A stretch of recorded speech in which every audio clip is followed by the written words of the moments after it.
রসুল সাল্লাল্লাহু আলাইহি ওয়াসাল্লাম বলে, রোজা ঢাল স্বরূপ জাহান্নাম থেকে তোমাকে বাঁচাবে। তবে হ্যাঁ, যেই রোজা তোমার জন্য ঢাল হবে সেই রোজা থাকবে ত্রুটিমুক্ত, যেই রোজার মধ্যে কোনো গুনাহ হবে না, যে রোজার মধ্যে আল্লাহ তাআলার নাফরমানি হবে না, যেই রোজার মধ্যে রসুল সাল্লাল্লাহু আলাইহি ওয়াসাল্লামের আদর্শের পরিপন্থী কোনো কাজ হবে না। অর্থাৎ যেই রোজা একমাত্র আল্লাহর জন্যই রাখা হবে।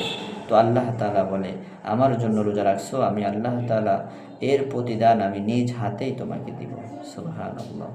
আল্লাহ নবী সাল্লাল্লাহু আলাইহি ওয়াসাল্লাম বলে যে রোজার প্রতিদান আল্লাহ তাআলা নিজে দিবেন, বরং রোজার প্রতিদান আল্লাহ তাআলা নিজেই হয়ে যাবেন।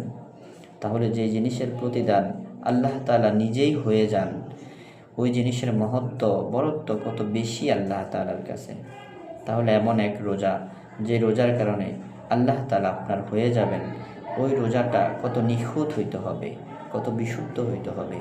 এজন্য রোজা রেখে মিথ্যা কথা বলা, গীবত করা, শিকায়াত করা, পরনিন্দা করা, হিংসা করা, বিদ্বেষ করা, অহেতুক কথা বলা, তো গুনাহকে পরিত্যাগ করা, এটা হলো রোজার চাওয়া।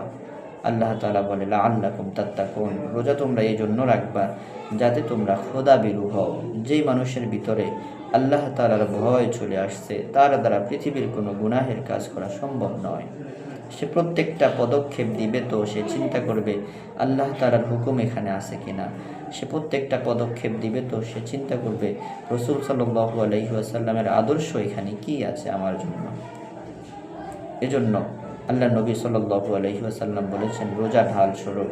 আর ওই ঢাল দিয়ে জাহান্নামের আগুন থেকে বাঁচা যাবে, যেই ঢাল আঘাতপ্রাপ্ত হবে না।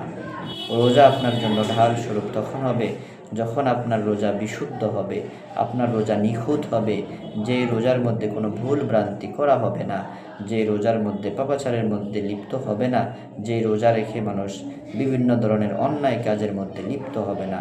এমন রোজা আপনার আমার জন্য জাহান্নাম থেকে বাঁচার ঢাল হবে। আর এই রোজার বিনিময়েই আল্লাহ তাআলা আপনাকে আমাকে জান্নাত দান করবেন। ওয়া মা আলাইনা ইল্লাল বালাগ।